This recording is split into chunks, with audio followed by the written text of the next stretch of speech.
importante. Estamos celebrando los 193 años de independencia de nuestra linda ciudad de Riobamba y es muy importante que todos los riobambeños y las riobambeñas mostremos nuestro cariño y nuestro amor hacia nuestra ciudad.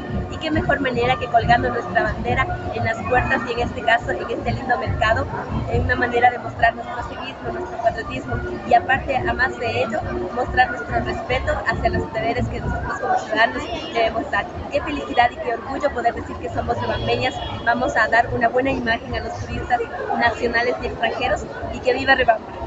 ¿Qué respuesta ha habido de la gente en los lugares, en las calles que ha visitado usted?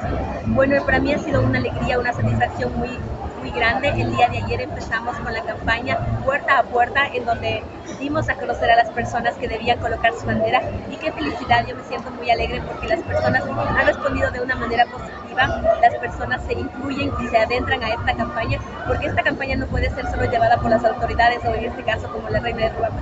Es importante que todos nos adentremos, que todos formemos parte de esta campaña y ha habido la mejor de las respuestas.